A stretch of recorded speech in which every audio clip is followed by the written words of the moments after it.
Heyo! It's RC and Joe! And we are in... Okay lang ba yun? O dapat ikaw si Joe? Heyo! It's RC and Joe! And we are in Boracay! Hindi sumunod!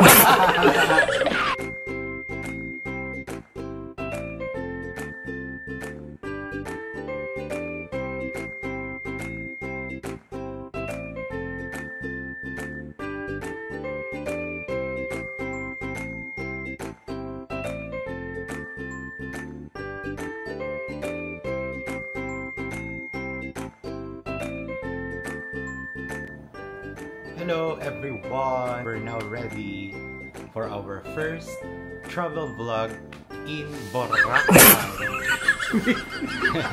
So, eto na po siya. Gising na po siya. Kanina nag-impake ako. So, mag-book na ako ng Grab kasi baka mamaya mahirapan tayo mag-book. So, sana hindi naman. Magagaling kami ng Imus. So, tingnan natin kung magkano yung Grab from Imus to airport. Pero from experience, parang mga nasa 800 to 900 siya. Well, PWD ako, so may discount yan. See you sa NAIA Terminal 2.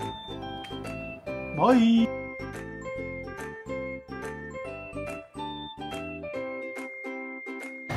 Touchdown, airport. Touchdown, Terminal 2. So, mag-check-in muna kami ng luggage. Pero naka-check-in na talaga tayo online. Naka-online check-in na kami. Bag-drop off na lang kami. Yung Grab pala namin, since naka-avail ng discount for PWD, 531 from Imus. Tapos 566 kasama yung toll. Yung sarap ng Highlands. Mag-ice coffee tayo. Yes.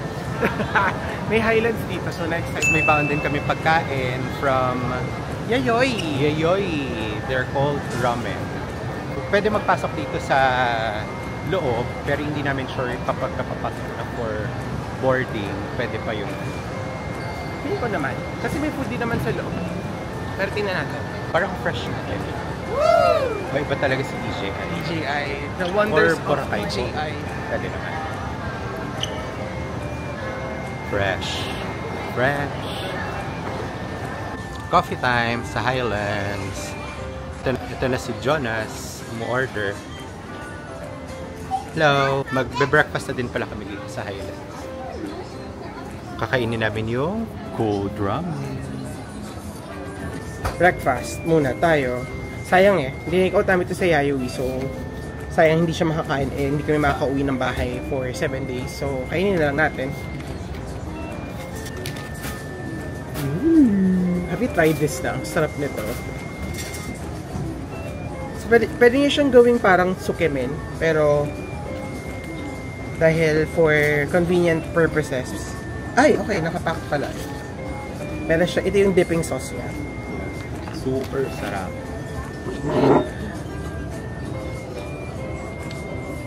Wow. Wait.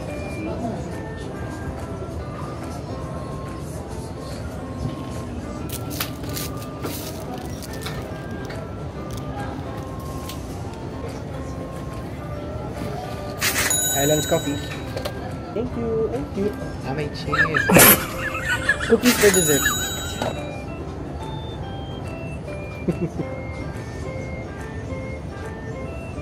I decided to eat here kasi bawal yung liquids or any fluids sa loob.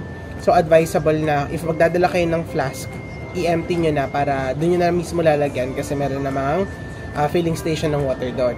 Tapos dito meron namang Highlands coffee. Buti na lang, I love Highlands coffee, so it's a good choice. This is 2-day-old ramen. A 2-day-old cold ramen salad. Kunin mo na din para matikman mo na. Ito may iced coffee na may condensed milk.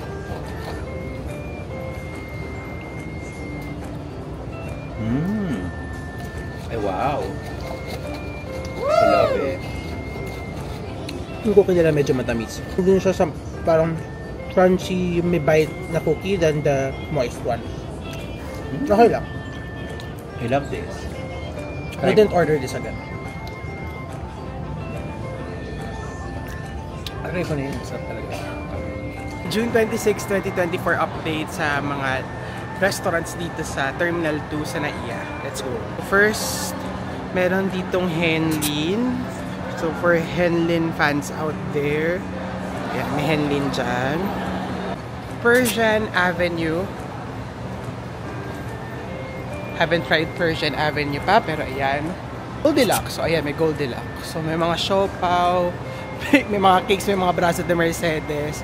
Mga pangpasalubong, kompleto sila. Finest Liquor. Okay, hindi ata pwede ipakita ito. Mababan tayo sa YouTube. Pero yan, pangpasalubong din ah. Binbin Cafe na may mulak na ensaymada. Pero meron din sila mga siopaw saka mga drinks. And may Cafe France din dito. Cafe France. Meron ding mini duty free dito. So same. Deli corner. Hot dogs. Deli kiosk. Hindi naman kayo maubusan ng kakainan pala. Famous Belgian waffles. Meron pang Mr. Donut. Pure Foods. Drifty. Meron ding Crispy Kreme. Ingapura Coffee. So ang check-in ang flight namin is 11:25 in the morning. Umalis kami ng Imus around 8, dumating kami dito around 9.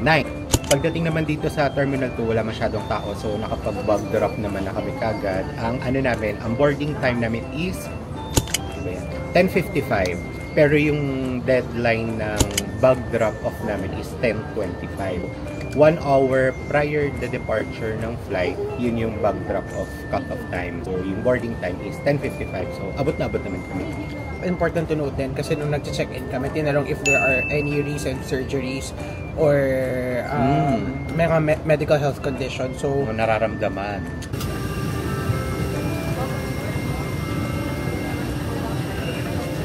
Good morning. Morning. Hello. 36A. 36A. Dito ka na.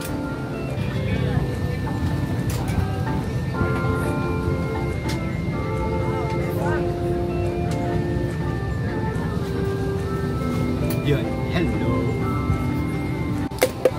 We just boarded the plane. Ang kinuha namin is the window seat, pero ang preferred pala is aisle seat for the wee time. See you later, Boracay.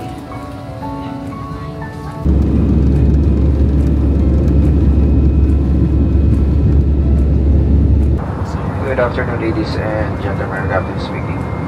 We are now 71 nautical miles Caticlan, and we're beginning our initial descent.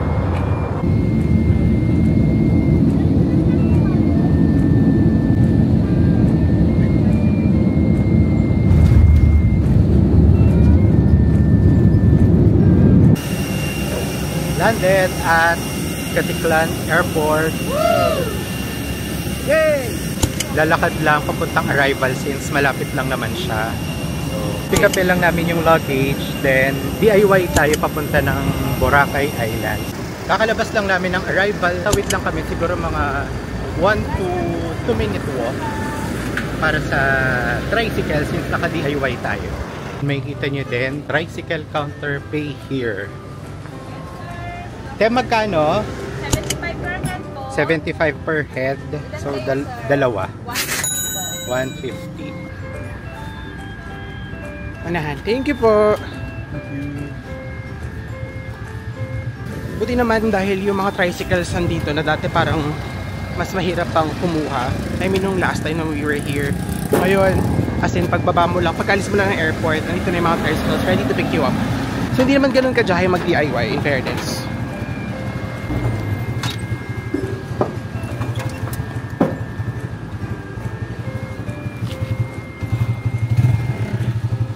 Woo!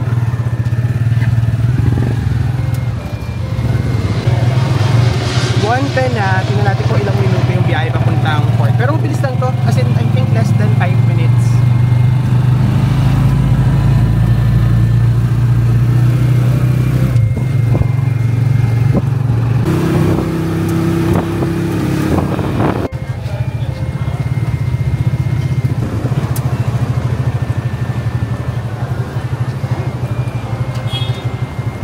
So, sakto, 6 minutes yung biyahe, in fairness. Magandang part pa doon is, of course, bayad na kayo. So, hindi na kayo maglalabas ng pera kasi bayad na yung trike nyo. Directly naman kayo dadalhin dito ng tricycle nyo. Tapos, ayan na. Paano kapag nag-transfer ka?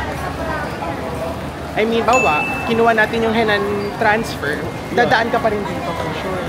Diretso. Parang iba yata yung Kasi may bangka na sila sarili no?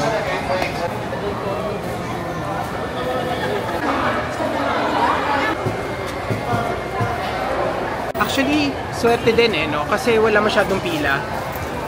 Usually dito, grabe, as in, pipila ka talaga kasi nahaba ng pila. Pero ngayon, not much tourist kasi it's July, so hindi siya peak. Hindi siya peak month. June pala. Ay, well, it's close to July. Magdi-July na. Pero yeah, June pa lang. Pero wala masyadong tao. Pero pag nagpunta kayo dito ng peak season, like summer, March, April, expect na mahaba yung pila. So, yay! Wala masyadong pila. Okay, so summary ng ating binayaran. Terminal fee, that's 270, 150 for regular, 124. With discount, senior PWD, same with the environmental fee, 150, 120. And for the boat fee, 50 for regular, 40 kay PWD and senior. Magkano nagastos? Wala pang total? 270, 270 at saka 90. So, i-add nyo na lang. Dito lalabas, dito. Ayan, dito. Comment down below.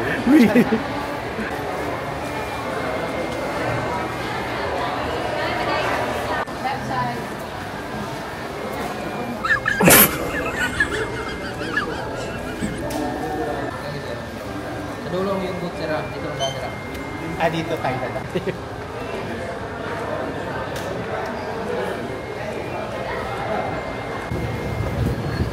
Papunta na ng boat. Sasakay, going to Boracay Island. Okay, note na hindi masyado PWD friendly kapag nag-DIY kayo. Kasi medyo nahirapan ako sa pag-akyat. Pero kinaya naman, ayun, safe naman yung mga buta natin. So it's exactly 1:37. So tingnan natin kung gaano katagal yung biyahe. Nakarating na sa 1:45 na, meaning siguro less than 10 minutes nandito na. So mabilis na. So note lang sa mga may motion sickness kasi mauga talaga yung bangka. Pero saglit lang naman. Lalaking candy. In a while, check in na. I'm so excited.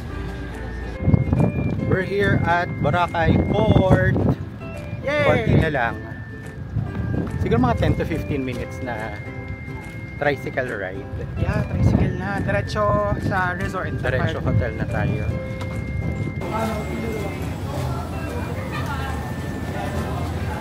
Ito na siya, makikita nyo. Sa dulo, doon na yung sakayan ng mga tricycle. Since DIY tayo, wala tayong mga pasundo. Magkano, Dad, yung papuntahin ng Crystal? 150. Okay, dalawa na kami doon. Dad. So, siya sa gitna. Time check 2:51. Tingnan natin kung ilang minuto yung biyahe from the port papuntang resort. Ayan. Tapos later itutuloy namin kayo din sa resort na binook namin for 4 nights. Tapos lipat kami ng ibang resort for 3 nights. Woo!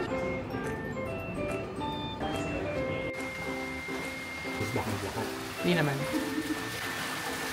Or hindi pa tayo dito din last time? Tutour naman namin kayo later sa the rest of Henan Crystal Sands amenities. This is not sponsored, by the way. Tour namin kayo sa pool bar. They have 2 pools here. Kakain muna kami dahil gutom na kami. Woo!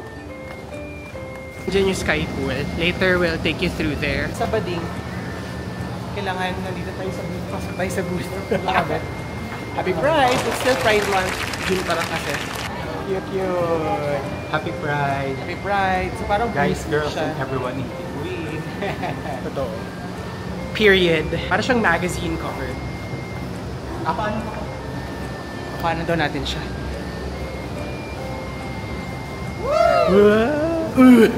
Henan Crystal Sands. Ayan. Yay! Yay! Parang ito lang ang ma-appreciate ko mainit. Nagpapasalamat po muna kami kay Lord dahil ang ganda po ng weather. Hopefully, our whole stay. By the way, pupunta tayo ng D-Mall. Kasi ang una natin kakainan is yung restaurant na pinaka-namiss namin. Which is si Island Chicken Inasal. Island Chicken Inasal, yummers. Nakakabi. So, doon muna tayo kakain. And hopefully, masarap pa rin siya. Balitaan namin kayo. Ay, may Jonas na dito. Ikaw yun. Exactly. Sorry. May Jonas na dito sa Station 2. May Crocs. Oh my God, ang daming bago.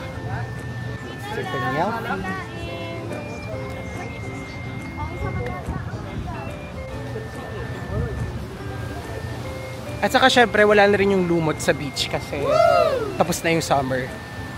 So maganda rin talaga magpunta ng June or July. Yun lang, may risk lang na baka umulan. Crowd check, hindi naman ganoon katao. In fairness. As in, tama lang. Ito na yung pinaka most crowded na so far. And then here, from here, wala na masyadong tao. Ayun na yung iconic Andox! Yay! Wow! Dati dito na kami si Spice Bird. Ewan ko lang kung makakain pa rin kami sa Spice Bird. Sabi ko kasi, kakain tayo muna sa mga bago ngayon. Konti lang yung mga babalikan. When you're on a budget, Andox got you. Andox got you every day. Totoo. Mag-Andox tayo pero hindi siguro ngayon. Okay, ang first meal natin here in Boracay is Island Chicken Inasal. Dito ko napili kumain kasi ito yung pinaka-na-miss ko. I miss the Inasal, I miss the chicken oil, I miss the kansi. So, let's go! Kaso ang daming tao. Hi guys.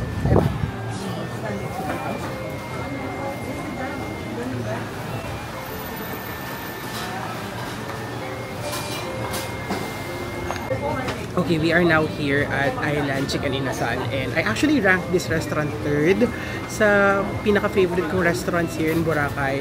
Ito yung una namin kinainan kasi ito yung pinaka-una ko na-miss. So yung menu nila, ayan, for sure ito naman yung kukunin ko. So it's 270 pesos for the leg thigh. Siyempre gawa muna tayo ng sauce para sa ating inasal, kalamansi. Uy, sauce. Sili.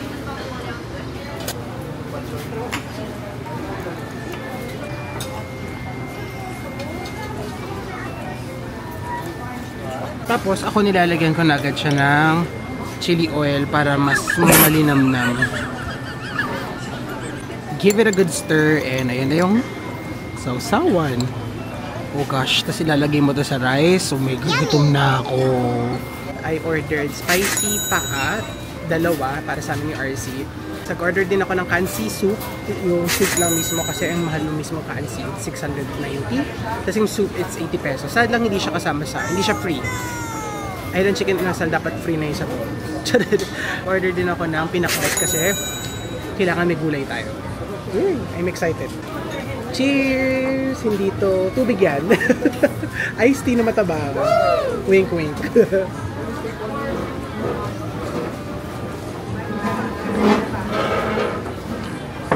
Ay, ang sarap. Okay, in fairness. Tender, manok. Kain!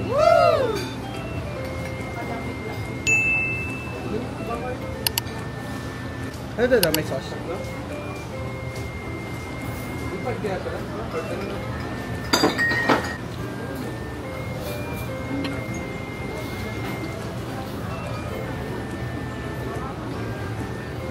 Ang init ng pinakbet, grabe. Ito yung kansi soup. Ang ganda yung para siyang kape. Oo, masarap yung powerful. Yummy! Pero, wow, it's good. Sarap. At order kami ng isang garlic. Thank you. Thank you. Garlic rice. Order tayo ng extra rice kasi it would be a crime not to order another set of rice sa sarap ng inasal. So ngayon maghahanap naman tayo ng dessert and ang naspatan ko na dessert is si My Crepes. Hindi ko pa siya natitikman, pero I love crepes or crepes or however you wanna pronounce it. Pero nasa may tabi lang daw siya or either tabi or tapat ng Coco Mama dito sa D-Mall. So puntahan natin. Ayan siya, si crepe. So titikman natin. Ewan ko lang, sana masarap. Kung hindi, edi oh well. Okay, we ordered the special Nutella Mango for 230 pesos.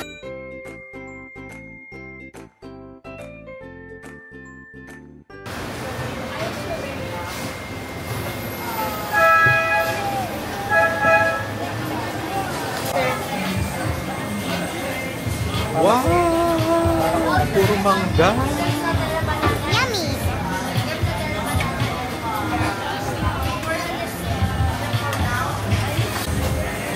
Wow! Thank you! Ito na siya, yung Mango Nutella Special Crepe nila for 230 pesos. Okay, so meron siyang whipped cream, ice cream, mangoes, and of course yung Nutella.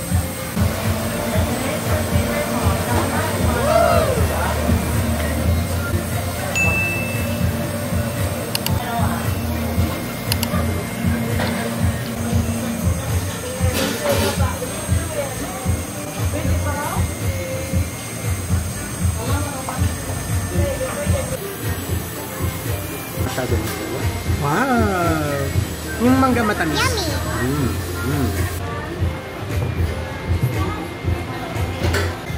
Tapos na kami kumain na may crepe. I-try nyo din dito. Masaya. Balik na kami ng hotel para magpahinga. Tapos dito mag-swim kami sa Sky Pool Bar.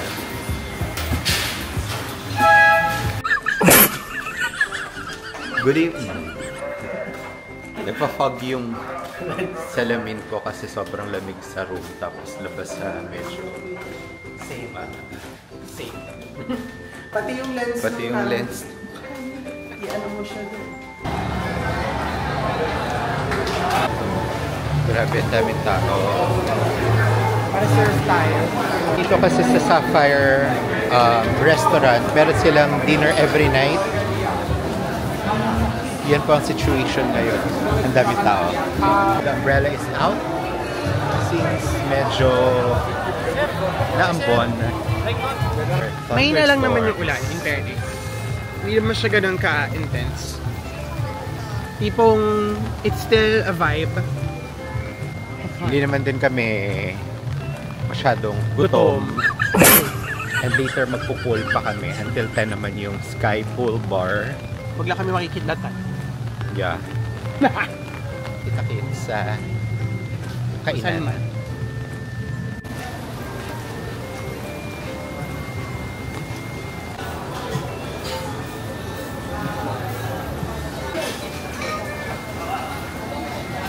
This is our first time eating here at Lemony Cafe. So I had a hard time kung anong o-orderin. Buti na lang, the service here, super patient.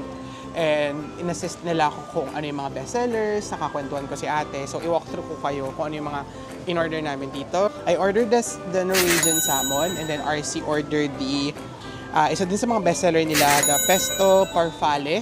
Tapos I want pancakes. So nag-order ako ng pancakes with cinnamon toasted bananas.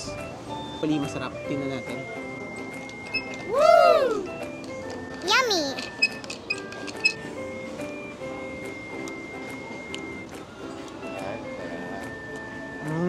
There you go. Woo!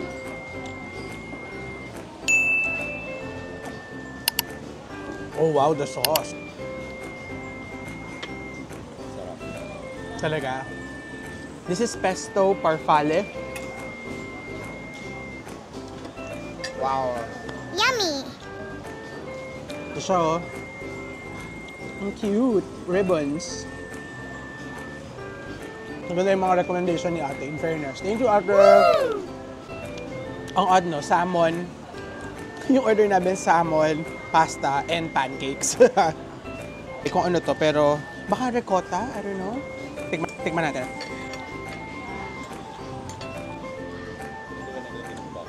Okay lang. Yummy!